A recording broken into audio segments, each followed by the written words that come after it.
Hi folks, welcome to the Prepared Homestead. This is Travis. Thank you all for stopping by to watch. I wanted to come down here for just a moment in the shade, down by the creek. It's a little cooler here because been just pushing it all day.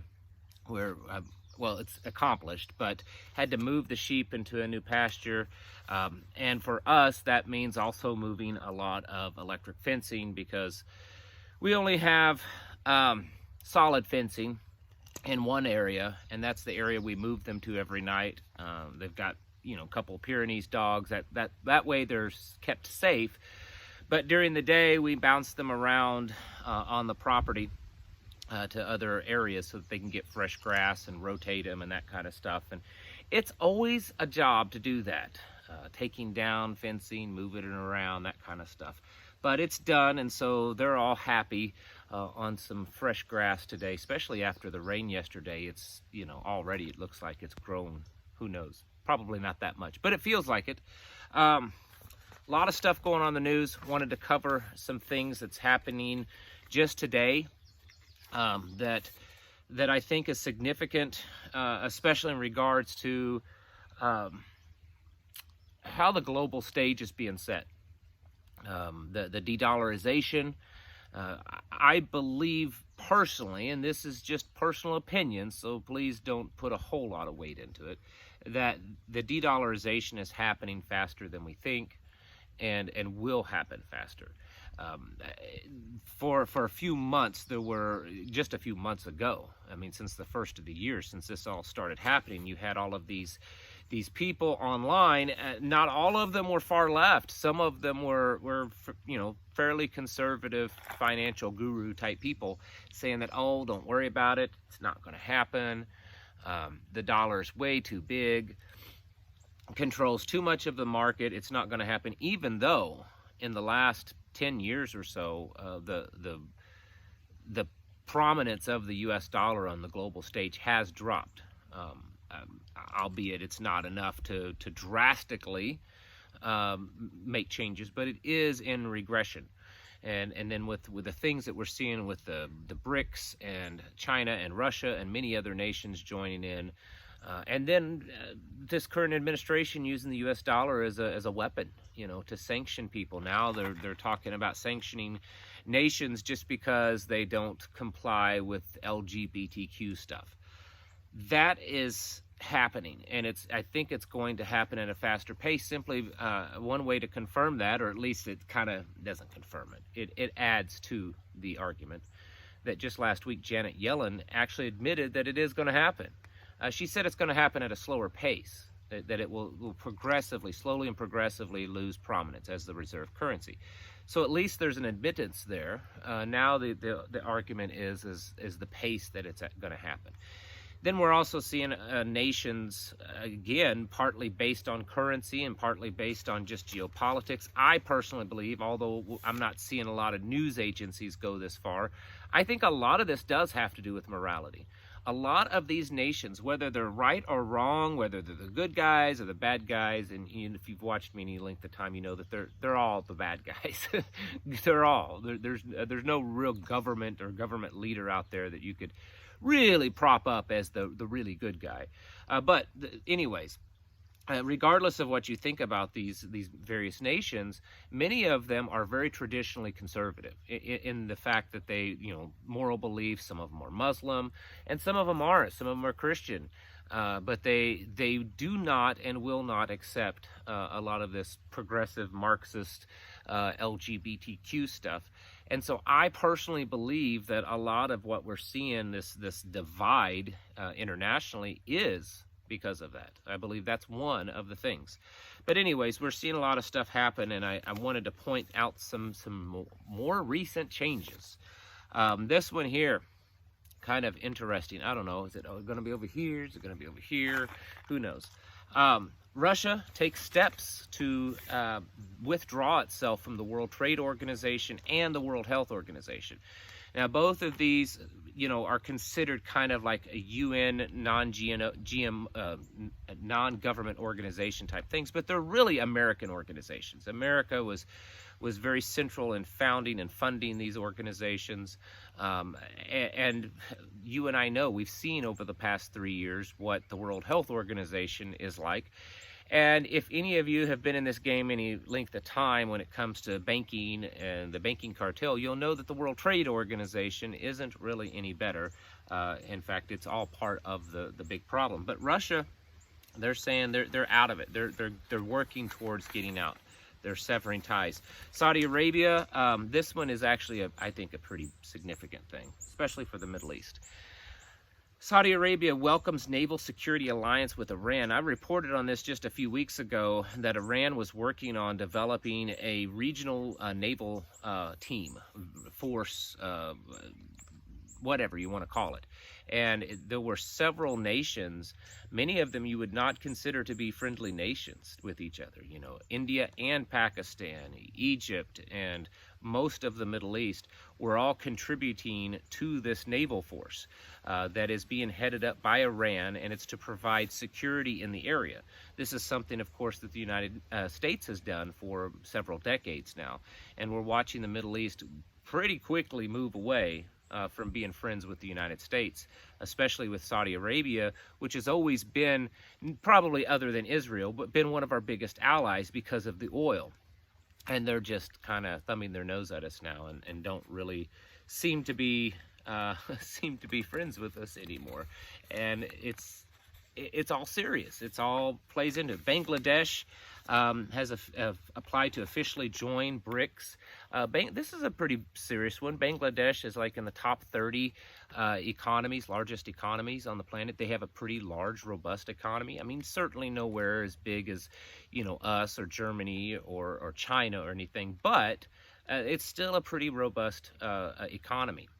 And so we're seeing a little bit bigger and bigger economies start to have interest in being part of BRICS, which I would guess, even though it's more of an economic alliance, it will eventually fall down to kind of like what we've seen in past wars is, the two different global sides lining up, and probably BRICS will end up being like that, and then NATO will kind of be the other. An Iranian intelligence officer claims that the United States and France were among some 20 countries involved in nationwide protests last year in Iran. So remember all those protests in Iran? They got pretty crazy. And Iran was threatening to execute a lot of them, and then they backed off of that. But I know it's a big surprise, but apparently Iran intelligence is saying that the United States was involved in those protests. They were one of the countries involved in getting those protests going. I know that we've never done anything like that. Libya and all the other countries that we've been involved in trying to topple regimes. But apparently there's just one more to the list there. The United Arab Emirates and Qatar have announced that they are reopening their embassies after 6 years. We're seeing this a lot in the Middle East. A lot of these countries that they're not too friendly with each other.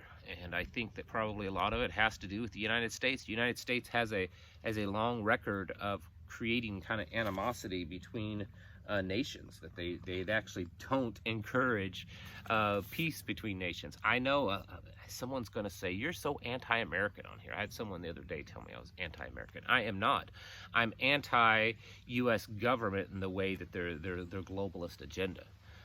I'm as patriotic as you will ever find, and it hurts to see how our nation is in such decline over the past few years and past few decades, to the point that, I can't even look at it anymore and call it my country. I mean, yes, it is, but it's not something, the idea of America and what it once was, or what it ever was, maybe, is still something to be proud of. And it's not just this current administration. Don't get me wrong. It's not just because I'm not a Democrat and I don't like Joe Biden. I don't like any of the people that we've had in office over the past few years, past few decades, and they've all, while some faster than others, I believe all of them have been pushing us down this path and have had a role to play. They've had a part to play in this big theatrical mess. So just don't get me started. But anyways, so we've got 2 more Middle Eastern countries that weren't really good friends with each other are now buddying up. We've seen this over and over again over the past few months. International Monetary Fund has announced that they are, that they're working, they are developing a digital currency platform to enable transactions between countries. So the CBDC, it is still happening. It's still moving forward. A lot of this other stuff, I think, is connected, but it also distracts us from it. It's just not in the prominent front page of the news right now, or even our front page. It's not even something that folks like you and I are heavily focused on like we were maybe months back, because there's been all this other stuff happening. But make no mistake about it, CBDC is still pushing along really fast, and in fact probably faster when we're not paying as much attention to it. National Bank of Poland, their government bank, has purchased 34 tons of gold during the months of April and May. This is very substantial, and looking at how the whole world is moving towards digital currencies, and then we're watching these nations hoard up gold, I think we're seeing this massive transfer of wealth. There's something that I spoke of. I talked about this way back at the start of the whole health crisis, before it even was really got going here. One of the few times I make a prediction, and I said that what we will watch during this whole fiasco will be the greatest transfer of wealth in human history. And I believe that that's what we're seeing. That's why we're seeing all the billionaires and the big corporations and the big banks, the central banks are buying up all this gold. They're hoarding it up. Yes, there's a lot of individuals like you and I that's trying to purchase as much gold and silver as we can afford, but we can't afford billions and billions or tons and tons of gold. They're trying to hoard it all up to the point that it's just not eventually going to be as available, and they'll have all the real wealth, and then the little peons, the little peasants like you and I, will be able to play around with phony CBDC. And then the final thing that I wanted to talk about today, which isn't directly related to the things that I've already spoken of, but this one popped up and I just thought we had to talk about it. So it says here, Pentagon Secret Service thralls social media for mean tweets about generals. So when I saw that, I was like, okay, it's a catchy little headline, but certainly I'm sure there's some explanation that it's not quite as doomsday and bad as it sounds. And so then I found the original article, and well, unfortunately it is. So for those of you that don't know, the U.S. Army has what's called the Protective Services Battalion. It's much like the Secret Service. In fact, it functions pretty much like the Secret Service, except their role is to specifically protect generals or top brass within the Army. They're topped with safeguarding top military brass. Okay, the unit protects current as well as former high-ranking military officers, from assassination, kidnapping, injury, or embarrassment. So that is their role.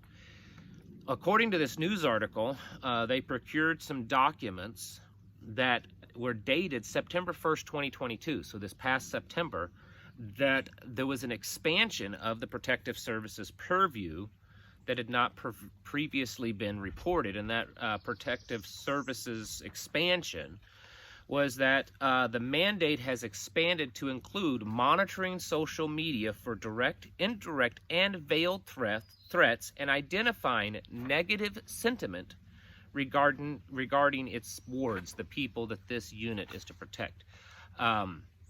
So in other words, the country's national security machine has become increasingly focused on social media, particularly as it relates to disinformation. Various national security agencies have spent recent years standing up offices all over federal government to counter purported threats. So in other words, this Protective Service Battalion is scouring the internet, your social media. And every time you get on here, and I've said it so many times, I'm sure I'm registered somewhere in their system, making fun of General Milley or any of the other generals, If you're making fun of them, if you're, any kind of negative sentiment, apparently they're monitoring you and they're recording that. What will they do with it? Who knows? But the fact that they're recording it alone says a lot. That they're keeping track of that kind of information. So when you get online and you make some negative comment about some current general or some chief of staff or some Pentagon official that seems like they're, a little on the sissy side, or that they're a little too Marxist, or they're too far left, or they're not tough and rough and gruff like old military brass used to be, you're probably being monitored. There's a lot of stuff going on. And I know when I do these little news briefs, I'm only just kind of hit and miss on things. I can't sit here and cover everything. But I will tell you there's a lot of stuff going on. And I'm currently trying to figure out, because there are some rumors online, and there's one guy in particular that has it's not a YouTube channel because the stuff he says is way too much, but he's on Rumble. And has a pretty good following, claims that he has some pretty good assets inside certain government offices. And he claims that all of this military buildup and then what we've heard this past week of cyber attacks is all connected, because he claims that there are numerous cities around the world, including American cities, that are under a ransomware attack, meaning that their systems are under siege by these cyber hackers. And that there's a possibility in the next days or weeks that some sort of light version of martial law could be put into place if these systems go down and, local services and stuff can't work. If the computers all go down, if the radio systems go down, police, fire, EMS and stuff are going to have a real difficult time receiving calls and responding to calls if it was a major cyber attack. That stuff does fit. I can't confirm any of it whatsoever. But I am trying to figure it out, and I'll probably report on it a little bit more over on the locals community, which is something that you should be part of. That is my home base. That's where you're going to find me. I do mirror my content over on Rumble, just like I do, what I put out here on YouTube. I mirror it on Rumble. Some of you are watching on Rumble right now. But I will tell you, my home base is locals. All the public content, the free content that I put out to the public is also put there. But then there's also extra content. I post news updates, and then I do behind the scenes and exclusive type videos. My wife and I do live streams. She does articles, a lot of that kind of stuff, and it's there. So part of on local, some of it's free and some of it you have to pay to see. You don't have to pay. I'm saying that you can get on there and you can sign up and you can be a member. And if you choose to pay a small fee, you can, but you don't have to. There is a link in the description below where you can get $2 off for the first couple of months. So the $3 monthly fee, fly on my big old horsefly, will be down to $1 a month. So you can try it out for $1 a month, and after the first month or so, if you don't like it, you can cancel it and walk away. But we are putting out a lot of content over there, 5, 6, 7, sometimes 10 things a day, just depending on how busy we are with other things. Anyways, there's a lot of stuff going on, and there is this feeling that things are about to shift and take a kind of a turn. We could be wrong on that. It may not happen, but we certainly should be anticipating something and getting ourselves prepared. It doesn't mean that you go hide in your bunkers and seal yourself off from the rest of the world right now, but you should certainly be taking advantage of the time we have to top off things, stock up, make sure your communications and where your family's at, just in case something happens over the next coming days or weeks. Folks, it's time to get your houses in order and to prepare yourselves mentally, physically, and spiritually. Thank you for watching, and I'll catch you in the next video.